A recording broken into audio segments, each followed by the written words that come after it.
클릭해주셔서 감사합니다. 오늘도 행복하고 건강한 하루 되시길 진심으로 기원해요. 구독, 좋아요, 알림 설정 꼭 눌러주시고요. 전설천하 이야기 시작하겠습니다.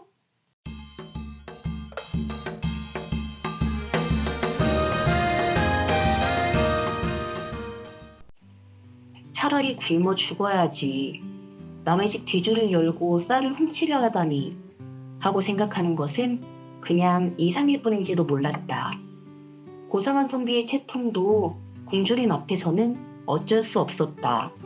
그 상황에서는 오직 4가지 대처 방법밖에는 없을 것이었다. 말 그대로 그냥 굶주려 죽는 것이 그 첫 번째였고, 체면이고 뭐고 다 내버리고 날품팔이라도 나가 남의 집 굳은 일이라도 해서 밥을 벌어오는 것이 그 2번째였고, 아니면 남의 집에 가서 쌀말이라도 빌려오는 것이 그 3번째였고, 마지막으로는 부잣집 담을 넘어 먹을 것을 찾아 훔쳐오는 것이 그 4번째였다. 그러나 생각해보라. 생목숨을 그냥 앉아서 굶어 죽기도 쉬운 일은 아니었고, 마구잡이로 날품팔이를 나가 일을 하는 것도 굶주림이 우선 해결되고 난 후의 일이겠고, 또 남의 집에 가서 쌀말이라도 빌려오는 것이 그중 쉬워 보일지도 모르겠으나, 무턱대고 가서 거지처럼 마구잡이로 생떼를 쓰지도 못할 일이었다. 그러다 보니 걸리지만 않는다면 부잣집 담을 넘어 넉넉한 쌀을 좀 훔쳐오는 것이 쉬워 보일지도 모를 일이었다. 그러나 만약 그 도둑질이 발각이라도 되는 날이면 도둑이라는 불명예는 물론 포졸에게 붙들려 관가에 끌려가 곤장을 맞고 크게 곤욕을 치러야 하기에 참으로 크게 낭패를 볼 것이었다. 그런데 세상 물정 모르고 공부에만 열을 올려온 이선비는 지금 굶주림을 참지 못하고 대담하게 이웃집으로 들어가 쌀을 훔치려 하고 있었다. 해가 벌겋게 떠올라 대낮이었다. 이선비가 이웃집을 자세히 살펴보니 아무도 없는 것 같았다. 모두 들에 나가 일을 하는지 집안에는 개미 새끼 한 마리 얼씬거리지 않았다. 이선비는 주변을 두리번거리며 슬그머니 이웃집 대문을 열고 대담하게 광문 앞으로 갔다. 소리가 나지 않게 조심스럽게 광문을 열어젖히고 그 안으로 도둑고양이처럼 기어들어간 이선비는 뒤줄을 찾아 뚜껑을 열었다. 새하얀 쌀이 뒤주에 가득했다. 이선비는 준비해간 자루에 쌀을 허겁지겁 퍼담았다. 한 말가량이나 되었을까? 이선비는 그것을 둘러매고 다시 광문을 열고 문 밖으로 나왔다. 그런데 사흘 굶어 기력이 다 떨어진 이선비는 그 쌀자루를 들어 옮기기가 참으로 힘들었다. 죽을 힘을 다해 이마에 식은땀을 흘리며 겨우 끌고 나와 마당가 쌀이 울타리 아래 구멍을 내놓고 쌀자루를 그 구멍 아래 두고 얼른 대문을 빠져나온 이선비는 제 집 쪽의 쌀이 울타리 쪽으로 가서 그 쌀자루를 끌어당겼다. 그런데 그 쌀자루가 무거워 쉽게 그 구멍을 빠져나오지 않았다. 이선비는 떨리는 가슴으로 휴 하고 한숨을 내쉬며 이마에 식은땀을 손으로 쓸며 서너 번 계속해서 힘을 썼다. 그런데 이게 웬일인가? 그 무겁던 쌀자루가 어느 순간 벌쩍 들려 건너오는 것이 아닌가. 이선비는 가슴이 철렁 내려앉았다. 그것은 필시 이웃집에서 누군가가 쌀자루를 밀어주었기 때문이라는 것을 직감적으로 알아챘던 것이었다. 어이구, 내 도둑질이 발각되고 말았구나. 그때야 이선비는 자신이 무슨 짓을 했는지를 깨닫고 그만 그 쌀자루를 어쩌지 못하고 그대로 그 울타리 구멍자리에 그대로 내버려 두고는 방 안으로 황급히 뛰어들어와 옮겨 눕고 말았다. 세상에 도둑질도 하는 놈이 한다더니 이렇게 한 번도 해보지 못한 도둑질을 무슨 귀신에 쓰여 하게 되어 이웃집 사람에게 발각되고 말았으니 참으로 큰일이 난 것이었다.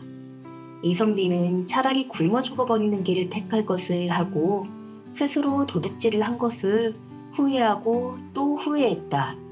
그러나 이미 때는 늦은 일이었다. 도대체 일을 어떻게 해야 할까? 이선비는 떨리는 가슴을 부여잡고 방 안에 산송장처럼 누워 있었다. 그때 저벅저벅 문 밖에서 누군가가 걷는 발자국 소리가 크게 나는 것이었다. 이선비를 잡으러 오는 사람일까? 이선비는 자신도 모르게 온몸을 부들부들 떨었다. 이제 조금 있으면 방문이 벌컥 열리고 이선비를 붙잡아 도둑질한 내력을 캐묻고 급기야 관가에 붙들려가 곤장을 맞고 크게 경을 칠 것이었다.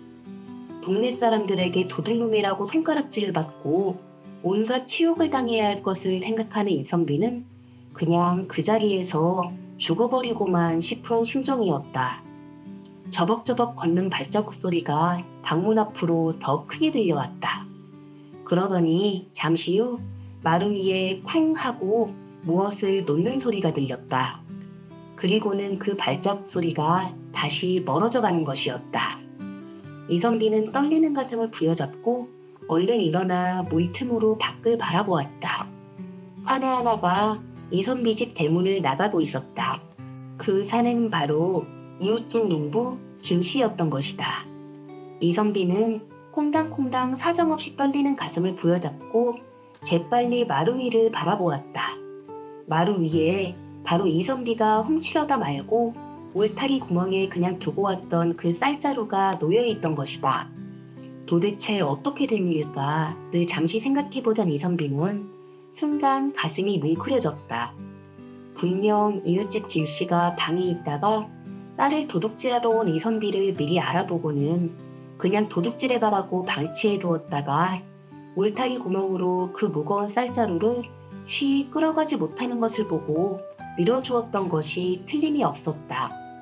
그것을 눈치챈 이선비가 그 쌀자루를 차마 가져가지 못하고 그냥 사라져버리자 김씨가 그 쌀자루를 직접 짊어다가 마루 위까지 직접 가져다 주었던 것이었다. 이선비가 이웃집 농부 김씨의 마음을 미루어 짐작해보니 그 쌀자루를 그냥 받을 밖에는 달리 방법이 없었다.